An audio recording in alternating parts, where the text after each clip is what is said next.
दोस्तों नमस्कार। महाकुंभ की इस बेला में जो कि 13 जनवरी से 25 फरवरी तक 2025 तक चलने वाला है। महाकुंभ 144 साल में आता है। कुंभ हर 12 साल में आता है। अर्ध कुंभ हर 6 साल में आ जाता है। यूनेस्को ने इसे इंटेंजिबल कल्चर हेरिटेज कहा है और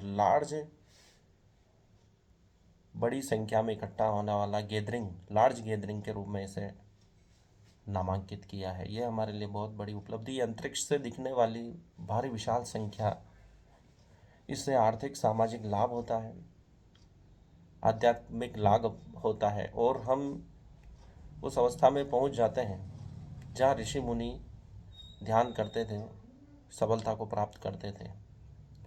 आज महाकुंभ के इस महान अवसर पर हम आध्यात्मिक सामाजिक विकास की बातें तो करते हैं, लेकिन इसमें काम क्रोध लोभ मोह सत्य अपरिग्रह इत्यादि की भी चर्चा होना आवश्यक है।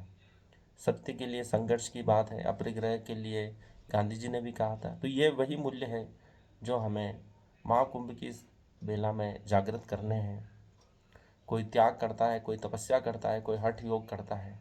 महाकुंभ की इस बेला में कल्प वृक्ष का भी महत्व है, जो हजारों सालों से उपस्थित है, ऐसा पुराणों में वर्णन है, वेदों में भी इसका वर्णन है। भगवान बुद्ध ने भी इस प्रयागराज के महाकुंभ का वर्णन किया है, कुंभ का वर्णन किया है, इसके स्नान की महत्ता को बताया है, आध्यात्मिक लाभ को बताया है।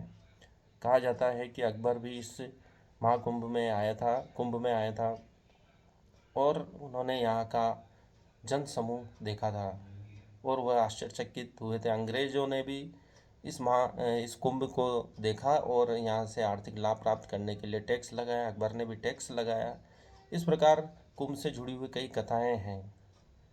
इंडिका में भी इसका वर्णन है कि विशाल जन समूह स्नान करता है एक साथ और आध्यात्मिक लाभ लेता है, अपने पापों को धोता है, कष्टों को हरता है और अपना आत्मिक विकास करता है।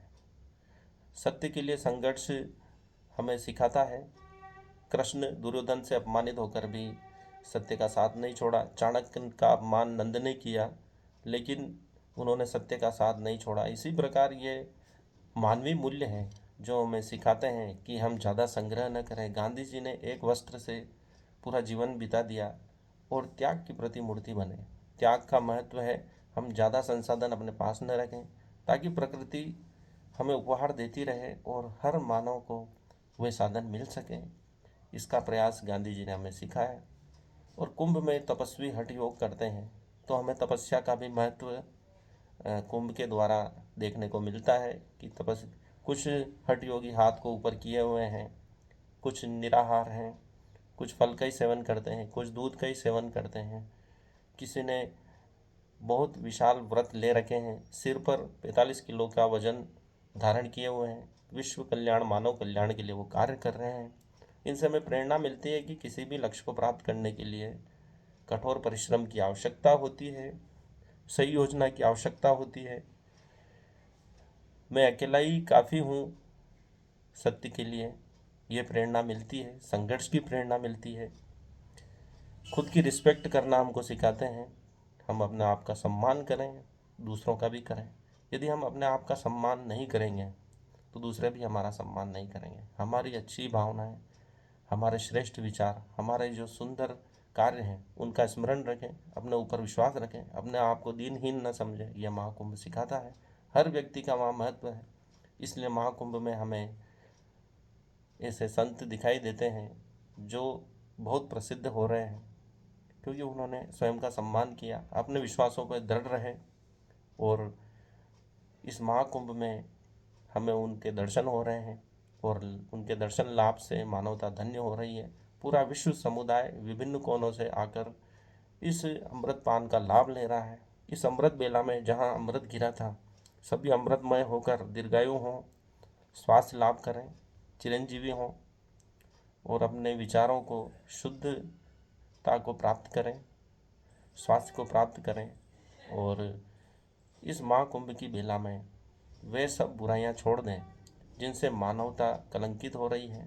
आपस में लड़ना छोड़ दें, श्रेष्ठ भावनाओं को धारण करें, मानवता का कल्याण करें।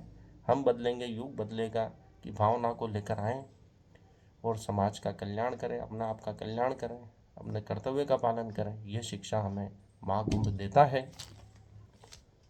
महाकुंभ हमें सिखाता है कि किसी भी बड़ी चीज़ को प्राप्त करने के लिए बड़ा त्याग करना पड़ता है। इसलिए ऋषि मुनियों ने, साधु संतों ने अपने वस्त्र का त्याग किया, ठंड में, कठोर गर्मी में भस्म रमाकर वो जीवन यापन करते हैं और अपने आप को कष्ट में डालकर मानवता की भलाई के लिए कार्य करते हैं।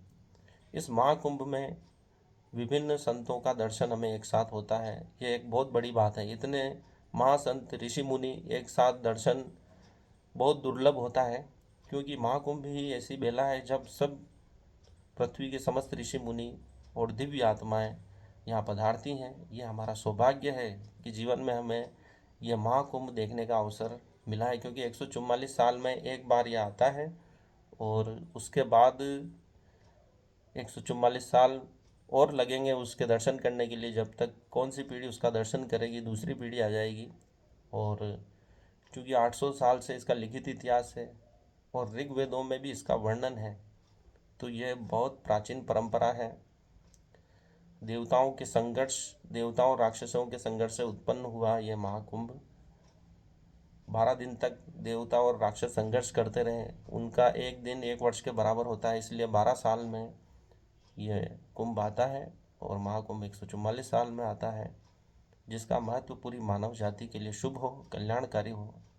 इसी के साथ आज का हमारा जो एपिसोड है हम समाप्त करते हैं। मुझे पूरा सुनने के लिए हार्दिक आभार। धन्यवाद।